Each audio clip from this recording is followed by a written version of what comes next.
दोस्तों, आप लोग का स्वागत है हमारे channel Raja Babu coaching centre में। तो दोस्तों, आज हम पढ़ने वाले हैं 12th के हिंदी के काव्य खंड के एक ऐसा चैप्टर के बारे में जो कि दोस्तों बहुत ही महत्वपूर्ण है। तो दोस्तों, उस चैप्टर का नाम है जन जन का एक चेहरा।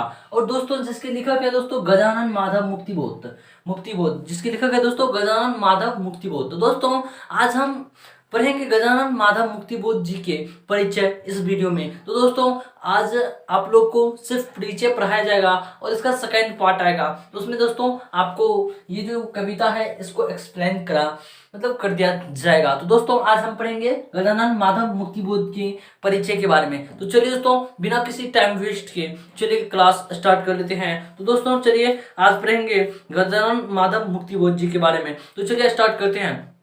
देखिए, गजानन माधव मुक्तिबोध जो दोस्तों जिसका जन्म हुआ था 13 नवंबर 1917 ईस्वी में। पहला क्वेश्चन आपको ये याद रखना है कि गजानन माधव मुक्तिबोध के जो है जन्म कब हुआ था, 13 नवंबर 1917 ईस्वी को, ठीक ना।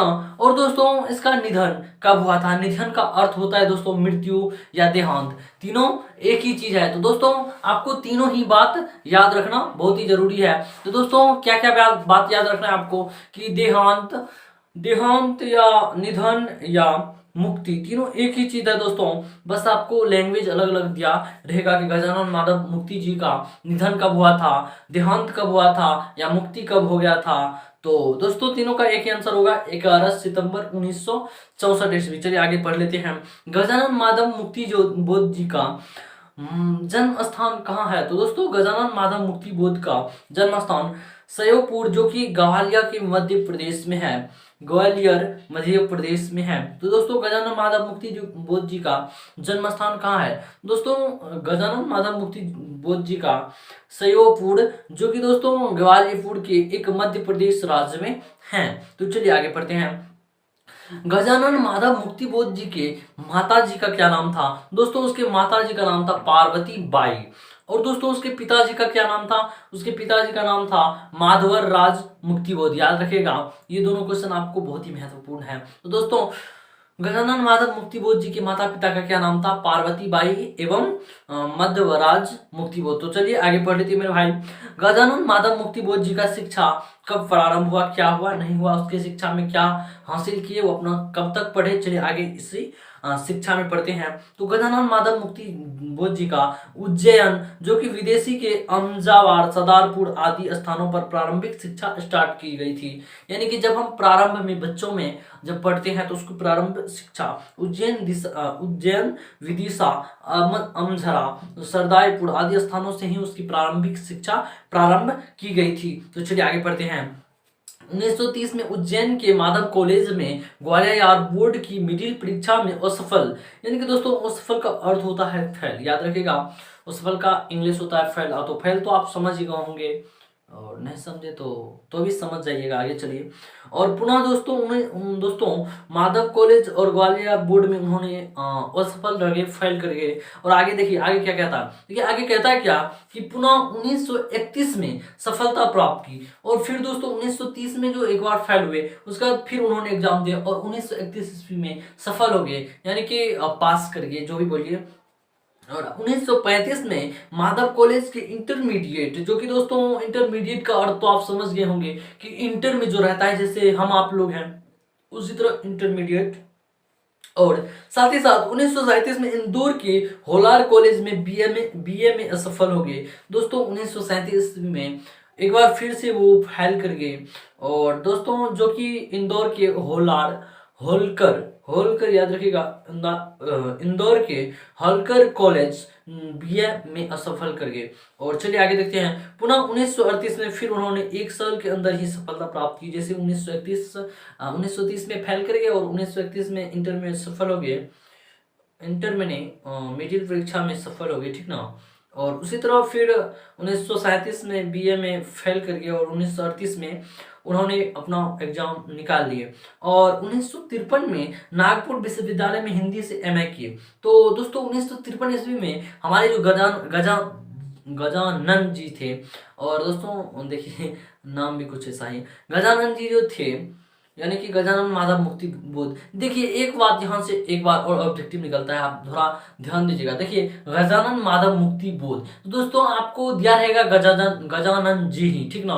तो आप कहीं थोड़ा बहुत भी हिचकिचाइएगा नहीं, गजानन का ही अर्थ होगा गजानन माधव मुक्ति बोध। तो ठीक है दोस्तों, तो दोस्तों यही सब रहेगा, आपको रहने की चांस बनता है, ठीक ना। चलिए आगे देखते हैं। तो नागपुर से विश्वविद्यालय में एमए किया, ठीक ना, 1953 में। तो चलिए इसकी विरिति देखते हैं, गजानन माधव मुक्ति बोध जी के विरिति। 20 वर्ष की छोटी उम्र में बरनगर मिडिल स्कूल से मास्टरी आरंभ किया, यानी कि पढ़ाना स्टार्ट किया। मास्टरी का अर्थ होता है, मास्टरी एक जो भी भाषा हो, मास्टरी तो हिंदी भाषा ही लगता है, हिंदी भाषा ही है। तो मास्टरी का जो अर्थ होता है दोस्तों पढ़ाना होता है। जैसे कोई टीचर है और कोई टीचर है, तो वहीं जो पढ़ाते हैं उसी को मास्टरी कहते हैं। तो आप समझ गए होंगे, बिहार के बंदा है तो इस सब में काफ़ी ज़्यादा आगे होंगे, और बिहार के ही जब पढ़ाते हैं तो बिहार के भाई सब होंगे। तो चलिए आगे बढ़ते हैं। तत्पश्चात सुजलापुर, उज्जैन, कोलकाता, इंदौर, मुंबई, बेंगलोर और बेंगलोर है। चलिए आगे बढ़ते हैं। बनारस, जबलपुर आदि स्थानों पर भिन्न भिन्न नौकरियों और मास्टरी से वायुसेना पत्रकारिता से पार्टी तक 1948 ईस्वी में नागपुर आए। याद रखिएगा 1948 ईस्वी में नागपुर आए थे, ठीक ना। और नागपुर के प्रकाशन और सूचना के विभाग में पत्रकार के रूप में अक्टूबर 1938 से सितंबर 1965 तक रहे, और फिर नागपुर से ही रेडियो के हिंदी प्रादेशिक सूचना विभाग में अक्टूबर 1954 से अक्टूबर 1956 तक 1956 में ही नागपुर से निकलने वाले पत्र नाखून का संपादन किया। देखिए 1956 से 1900, ये एक ऑब्जेक्टिव आपके याद रखिएगा कि 1958 में नया खून जो है, जो संपादन किए थे पत्र, वही 1958 में ही मुक्त हो गए थे, ठीक ना। चलिए आगे देखते हैं। अंततः 1958 से दिग्विजय महाविद्यालय और राजनांद गांव में प्राध्यापक रहे। मतलब पढ़ाने का प्राध्यापक मतलब समझ गए, प्रिंसिपल होता है, हाँ प्रिंसिपल होता है। तो इंग्लिश समझ गए तो हिंदी भी बहुत जल्दी समझ में आ जाएगा। चलिए अभिरुचि देखते हैं कि हमारे गजानन जी के किस चीज में अभिरुचि थे, ठीक ना। चलिए आगे बढ़ते हैं। देखिए गजानन जी का जो अभिरुचि था वो अध्ययन और अध्यापन, लेखन, पत्रकारिता, राजनीति के नियमित अनियमित व्यस्तता के बीच था, ठीक ना। यही सब के बीच था, अध्ययन अध्यापन मतलब पढ़ना पढ़ाना, यही सब में उसको, और लेखन मतलब लिखने, और पत्र मतलब तो समझ ही गए होंगे, पत्र सब जो होता है पहले के जमाने में होता था, आजकल तो छोटा व्हाट्सएप हो गया है पत्र लिखना किसको कहते हैं, ठीक ना। थोड़ा कम जोर से बोल दिया, आप लोग समझदार हैं। तो चलिए आगे बढ़ते हैं। नियमित अनियमित व्यवस्था के बीच यही सब में उसको अपना अभिरुचि था। और अभिरुचि मतलब तो पहले के वीडियो में भी मैंने समझा दिया था, तो जिस चीज़ में आपको रुचि लगता हो, जिस चीज़ काम करने में आपको अच्छा लगता है, उसे ही अभिरुचि कहा जाता है, ठीक ना। तो नहीं लगता है तो आपको किसी चीज़ में, तो आपका वो रुचि नहीं है, उसको अभिरुचि था, इसीलिए। तो चलिए आगे बढ़ते हैं। गजानन माधव मुक्ति बोध जी की कृतियां पढ़ते हैं। तो कृतियां क्या है चलिए देखते हैं। देखिए कृतियां, तार सप्तक के एक कवि थे हमारे गजानन जी, और लेखक सॉरी आगे चलते हैं। चांद का मुंह टेढ़ा है भूरी भूरी, देखिए ये सब उसके कविता संग्रह है। चांद का मुंह टेढ़ा और भूरी भूरी खाक तूल, ये सब कविता संग्रह याद रखने का प्रयास कीजिएगा। चलिए कथा साहित्य देखते हैं गजानन जी के। काठ का सपना, विपात्र और सतह से उठना आदमी, ये सब कथा साहित्य है। और ये सब दोस्तों आपके बिहार बोर्ड में बहुत ज्यादा पूछे जाने की संभावना बनी रहती है, इसीलिए आप लोग को मैंने ऑब्जेक्टिव का अलग अलग वीडियो अलग अलग चैप्टर के साथ दिया जाता है, और साथ ही मेरे हैंड राइटिंग में। तो दोस्तों आप लोग अवश्य देखने का प्रयास कीजिएगा, हो सके तो मेरे चैनल को सब्सक्राइब कीजिएगा। चलिए अभी पढ़ते हैं, बाद में वो सब होता रहेगा, मैं बाद में आपको नोटिफिकेशन सब बता दूंगा जैसे ही वीडियो में खत्म करता हूँ, ठीक ना। तो कथा साहित्य पढ़ लिया। चलिए अब इसके पढ़ते हैं कि कामयानी, यानी कि कामयानी, और पढ़ते हैं कामयानी में इन्होंने क्या क्या लिखे। और एक पूर्ण विचार, नई कविता का साहित्य, आत्मसंघर्ष, नए साहित्य का सौंदर्य शास्त्र, जिसका नया संस्करण अब कुछ परिवर्तन रूप में, आखिर रचना क्यों, और नाम से प्रकाशित समीक्षा की समस्या, एक साहित्य की डायरी, तथा भारत इतिहास का सांस्कृतिक इतिहास, ये सब उन्होंने अपना लिखे। और मुक्तिबोध रचना वाले जो कि 6 खंडों में है, और नैनचित्र जैन के संपादन में राजकमल प्रकाशन से प्रकाशित किए। दोस्तों ये एक छोटा सा ऑब्जेक्टिव आप लोग के बीच प्रस्तुत हो रहा है कि नेमीचंद्र जैन के संपादन से राजकमल प्रकाशन से प्रकाशित किया गया था, यही सब। और चलिए आगे पढ़ते हैं। तो दोस्तों आपको ऑब्जेक्टिव का जो मिलता है वीडियो, तो दोस्तों उसमें जो है आपको पूरा ऑब्जेक्टिव निचोड़ के दिया जाता है। निचोड़ का अर्थ हुआ, चलिए आप नहीं समझेंगे, समझ गए तो अच्छी बात है, नहीं समझे तो मैं बता देता हूँ।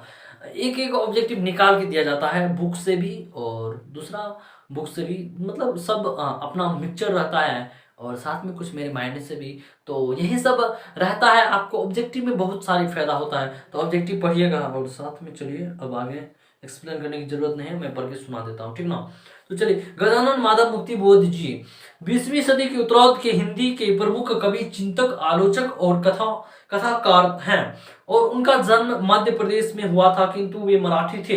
हिंदी साहित्य में उनका उदय प्रयोगवाद के एक कवि के रूप में हुआ था, और अज्ञा के द्वारा संपादित तार सप्तक के एक कवि के रूप में वे सामने आए थे, किंतु शीघ्र ही अपने कठिन जीवन तथा रचना संघर्ष के कारण उनका अपना पथ अलग और स्वतंत्र कर लिया गया, और वे अपने रचनात्मक जीवन में युग के दो प्रधान वैश्विक विचारधाराओं और अस्तित्ववाद है और एवं मार्क्सवाद के संसर्ग में आए, और विकट वैचारिक एवं रचनात्मक संघर्षों की प्रक्रिया से गुजरते हुए एक सच्चे मार्क्सवादी बनकर निखरे। और यह सच है कि कोई भी जागरूक, सत्यान्वेषी एवं जीवंत लेखक अपने समय की प्रमुख धाराओं और भावधारकों से विलग या तटस्थ नहीं रह पाता है। और मुक्तिबोध भी इसके अपवाद नहीं थे, किंतु वे अपनी प्रकृति और संवेदना से ही अथक सत्योवेशी ज्ञान पिपासु। चलिए आगे पढ़ते, सब में एक्सप्लेन करने की जरूरत नहीं है, क्योंकि इस सबसे आपको जो भी ऑब्जेक्टिव पूछा जाएगा वो आपको ऑब्जेक्टिव के वीडियो मिल जाता है, और शायद पूछा जाता है। इस सबसे जो भी पूछा जाता है उसको मैंने एक्सप्लेन कर दिया हूँ। चलिए आगे आपको सुन लेना है, अगर सुनने की इच्छा है तो, नहीं तो वीडियो कट कीजिए। तो वीडियो कट करिएगा तो आपके कटा होगा, वो तो बात की बात है, बीच में कर दिया एक्सप्लेन तो। हाँ, चलिए आगे बढ़ते हैं। चलिए बहुत ज़्यादा कॉमेडी हो गया, तो पढ़ लेते हैं, उसके बाद अपना मस्ती करेंगे। देखिए, तथा साहसिक खोज थी, उनकी प्रकृति और संवेदना ही उन्हें उक्त विचारधाराओं के निकट ले गई थी, और उनमें बौद्धिक और नैतिक पराक्रम कूट कूट कर भरा हुआ था, और स्वभावतः इन विचार दर्शनों के आगे उनके तुरंत घुटने नहीं टेक दिए और अपनी गर्दन नहीं डाल दी। उनसे अपनी प्रश्नों और आपत्तियों के साथ अनवरत संघर्ष किया, और इस संघर्ष के बाद मार्क्सवाद को अपनी आस्था के रूप में उपवर्जित किया। यही कारण है कि उनके साहित्य में कोई विचारधारक या दर्शन के निरा अनुवादित नहीं दिखता। वह कवि के अपने विचार दर्शन, जिसका उसने ज्ञान, अनुभव और संवेदन के द्वारा अपने ढंग से विकास किया हो, किस की तरह प्रतीत हुआ है। मुक्तिबोध के जीवन साहित्य में कोई फेंका नहीं दिखाई पड़ता, मतलब फाँक नहीं दिखाई पड़ता। फाँक मतलब समझ गए ना? नहीं समझते हैं, देखिए फाँक मतलब समझा रहा हूँ। तो फाँक का अर्थ होता है, देखिए फाँक का अर्थ कैसे समझाऊं? अच्छा समझा देता हूँ, आप लोग ऐसे भी समझा। देखिए कभी कभार बांस देखे होंगे, बांस नहीं देखे हैं? अरे चलिए बांस नहीं देखे होंगे, तो बांस नहीं देखे होंगे तो आप लोग क्या देखे होंगे? बांस देखे होंगे शायद, हमको लगता है। तो बांस देखे होंगे, वैसे गाँव वाले भैया देखे होंगे, शहर वाले को भी उम्मीद है। तो चलिए यहीं पे एग्जाम्पल देते थे। देखिए बांस के बीच में देखते होंगे पूरा, मतलब नहीं बांस, देखिए बांस से बेटर होगा ड्रम। तो ड्रम में देखते होंगे कि होता है क्या कि उसके बीच में खाली स्थान रहता है, जैसे खोखला बेलन आप पढ़े होंगे। तो खोखला बेलन के बीच में जो मतलब जगह नहीं रहता है, मतलब जगह मतलब उसमें खाली जो रहता है, और ऊपर से लोहा की पट्टी से बनाया जाता है ताकि वो खोखला रहे अंदर से, तो उसी को फाँक कहा जाता है, ठीक ना। तो चलिए आगे बढ़ते हैं, आप लोग समझ गए होंगे, नहीं समझे तो भी समझ गए होंगे, मुझे नहीं पता है, बस समझ गए होंगे। तो चलिए आगे बढ़ते हैं।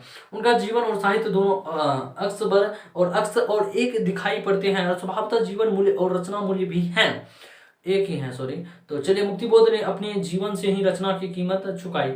इस लिहाज से अपनी तुलना के लिए हिंदी में एक ही कवि है, निराला। मुक्तिबोध निराला की तरह चलिए आगे पढ़ते हैं। अपनी पीढ़ी के महान क्रांतिकारी कवि थे, मतलब समझ गए ना, अपनी पीढ़ी मतलब, तो पीढ़ी मतलब तो नहीं समझे तो अपने युग समझ नहीं, युग नहीं होता है, मतलब अपने जनरेशन भी नहीं समझे तो क्या समझे। चलिए आगे बढ़ते हैं। उन्होंने कविता लिखी और कहानियाँ लिखी और डायरी, आलोचक और एक उपन्यास भी लिखा था। और ये सभी साहित्य जो है रूप और विधाएं अपने परंपरागत ढांचे का अतिक्रमण करती हैं। और अतिक्रमण मुक्तिबोध के विलक्षण अनुभव की कथ्य के कारण हुआ था। उनका अध्ययन अध्ययन जो होता है दोस्तों, अध्ययन का अर्थ होता है पढ़ना, जैसे आप लोग पढ़ते हैं, हम लोग पढ़ते हैं। पर्यवेक्षण का अर्थ होता है कोई चीज पे आप पर्यवेक्षण करते हैं, नहीं समझे तो समझ जाइएगा। और अनुभव का तो अर्थ समझ गए होंगे, और संवेदन का भी। चलिए आगे बढ़ते हैं। नहीं समझे तो आपको ऑब्जेक्टिव वाला में सब चीज़ दिया हुआ रहता है, वो मटेरियल देख लीजिएगा। मटेरियल का अर्थ गलत नहीं समझना है। और वो मटेरियल मतलब हो गया आपको वीडियो में बहुत सारा दिया हुआ रहता है, आप देखिएगा ना पता लग जाएगा। इससे अच्छा लगता है वही वीडियो देखने में, लेकिन इसमें थोड़ा बहुत एक्सप्लेन मुझे करना पड़ता है, और उसमें एक्सप्लेन करने की जरूरत नहीं होती, ताकि आपको देखिए ऑब्जेक्टिव का भी तैयारी कर लीजिए तो 50% आपको लिखा हुआ है, तो तैयारी कीजिए। और ये सब वीडियो में आपको थोड़ा बहुत एक्सप्लेन करने की मैं प्रयास करता हूँ, ताकि अभी तो उतना ज़्यादा एज का भी नहीं हूँ, तो अनुभव भी नहीं है, फिर भी थोड़ा बहुत जो भी अपना लाइफ से मैं पढ़ा लिखा कर नहीं, मतलब पढ़ लिख कर जो भी होता है वो मैं आपको एक्सप्लेन करने की जरूरत मतलब समझता हूँ, तो उतना मैं कर देता हूँ। चलिए आगे बढ़ते हैं। यथार्थ पर चालू सतह की अपनी प्रखर रचनात्मक अंतर्दृष्टि से विहित कर एक ऐसी समग्रता में पकड़ते ही हैं, और पाठक हतप्रद रह जाता है। यही कारण है कि उनकी दृष्टि तथा वर्तमान तक ही सीमित न होकर उनके अदृष्ट अतीत और अलक्ष्य भविष्य तक ही पहुंच पाती है। यहाँ उनकी एक अपेक्षाकृत आरंभिक दौर की एक ऐसी कविता दी जा रही है जो कथ्य और संप्रेषण की दृष्टि से कम जटिल और सुगम है। उन्होंने प्रायः लंबी कविताएं ही लिखी है। यह कविता तुलनात्मक रूप से कम लंबी है। इस कविता में कवि की दृष्टि से संवेदना वैश्विक और स्वभाव दिखाई पड़ती है। कवि पीड़ित और संघर्ष जनता का जो अपनी मनोवांछित अधिकारों के लिए कर्मरत है चित्र प्रस्तुत करता है। यही जनता दुनिया के तमाम देशों से संघर्षरत है और अपनी कर्म और श्रम से न्याय, शांति, बंधुत्व की दिशा में प्रयासरत है। कभी इस जनता में एक अंतर्वर्ती एकता देखता है और इस एकता की कविता को कथ्य बनाकर संघर्षकारी संकल्प में प्रेरणा और उत्साह का संचार करता है। चलिए ये सब तो आपको पढ़ के मैंने सुना दिया, तो पढ़ के मैंने इसीलिए सुना दिया ताकि आपको ये सब एक्सप्लेन करने की जरूरत इसलिए नहीं पड़ती, क्योंकि आपको देखिए कोई इससे लेना देना नहीं पड़ता है, क्योंकि ना ही एग्जाम में इतना ज़्यादा पूछा जाएगा आपको। और जो भी पूछा जाता है, मैंने ऑब्जेक्टिव तथा सब्जेक्टिव का वीडियो मैंने डालना शुरू तो नहीं किया हूँ और ख़त्म भी करने वाला हूँ, तो शुरू कब नहीं किया तो ख़त्म होने वाला है। आपको ऑब्जेक्टिव मैं पहले इसलिए कर देता हूँ ताकि आप लोग जो भी मेरे दोस्त हैं, देखिए ऑब्जेक्टिव मैं पहले इसलिए कर दिया हूँ ताकि जो भी मेरे भाई है वो एक्सप्लेन करने, ढेर सारे को लगता है कि एक्सप्लेन वाला वीडियो अच्छा नहीं लगता है, तो एक्सप्लेन वाला वीडियो अच्छा नहीं लगता है तो ऑब्जेक्टिव वाला वीडियो देखिए। क्या दिक्कत है भाई, हमारे पास तो कोई दिक्कत नहीं। चलिए आगे बढ़ते हैं। एक छोटा सा कोटेशन है शमशेर जी के, तो शमशेर जी के छोटा सा जो कि मुक्ति बोध के लिए, ठीक ना। तो चलिए छोटा सा कोटेशन जो कि आप ही के टेक्स्ट बुक के नीचे में दिया हुआ रहता है, तो चलिए जो कि हर एक परिचय में दिया हुआ रहता है, तो हर एक परिचय में थोड़ा बहुत कोटेशन पढ़ लेते हैं। तो चलिए शमशेर जी के कोटेशन पढ़ लेते हैं। जमाने भर का कोई इस कदर अपना ना हो जाए कि जमाने भर का कोई इस कदर अपना ना हो जाए कि अपनी जिंदगी खुद आपको बेगाना हो जाए। चमन खिलता था तू खिलता था और वो खिलना कैसा था जो जैसे हर कली से दर्द याराना हो जाए। इधर मैं हूँ उधर मैं हूँ अजल तू बीच में क्या है, फकत एक नाम है या नाम भी धोखा ना हो जाए। छोटा तो शायरी की तरह शमशेर जी लिखे हैं। और चलिए देखिए क्या देख तो रहे थे तभी से, तो देखिए फिर कह रहे हैं देखिए मतलब कुछ गलत नहीं सोचना। देखिए होता है क्या, आप लोग अगर अच्छा से तैयारी कीजिएगा तो आपको अच्छा मार्क आएगा, ये नहीं है। देखिए तैयारी सब करता है लेकिन सही डायरेक्शन नहीं करता है। आप खुद से भी पढ़िए और वीडियो पसंद आता है तो देखिए, नहीं पसंद आता है तो भी देखना पड़ेगा, भाई का चैनल है, ठीक है ना। और क्या, और जो है आपको ऑब्जेक्टिव का मिल ही रहा है, बायोलॉजी का भी मिल ही रहा है, सारा चैप्टर का, और क्या बचा, फिजिक्स केमिस्ट्री वो भी मिल जाएगा आपको ऑब्जेक्टिव वाले। उसमें एक्सपेरिमेंट मैं नहीं कर सकता हूँ क्योंकि मैं उतना बड़ा टीचर नहीं हूँ, ठीक ना। तो एक्सपेरिमेंट उस पर मैं नहीं करूँगा, ओनली आपको ऑब्जेक्टिव का वीडियो बना के मैं दे दूँगा, और इंग्लिश का भी ऑब्जेक्टिव का वीडियो आपको बना के मैं दे दूँगा, और हिंदी का तो दे ही रहा हूँ। और दोस्तों और जो मैथ वगैरह सब होता है इसमें दोस्तों आपको मटेरियल मिल जाएगा। मटेरियल का अर्थ हुआ कि मेरे हैंड राइटिंग में आपको जो भी सूत्र वगैरह सब होता है ये सब मिल जाएगा। और जो भी होगा मैं जितना प्रयास करूंगा अपनी तरफ से, जितना हो सकेगा उतना मैं प्रयास करने की प्रयास करूंगा, ठीक ना। तो दोस्तों मिलेंगे एक नेक्स्ट वीडियो में एक नए टॉपिक के साथ, एक नए विचार के साथ, एक नए चैप्टर के साथ, और इस साथ एक नए मनोभावना के साथ, ठीक ना। तो चलिए आज के लिए बस इतना ही, मिलेंगे नेक्स्ट वीडियो में। ऑब्जेक्टिव का वीडियो नहीं देखना, मतलब नहीं देखना वाले दोस्त जरूर देखिएगा, ठीक ना। और थोड़ा बहुत अभी नया है बंदा, तो बंदा है तो सपोर्ट कीजिए, आपका भाई हूँ। और चलिए मिलेंगे एक नेक्स्ट वीडियो में, उतना सोचने विचारने की जरूरत नहीं है अभी, क्योंकि टाइम भी ज़्यादा हो गया, ठीक ना। चलिए मिलेंगे एक नेक्स्ट वीडियो में, ठीक ना। चलिए बाय।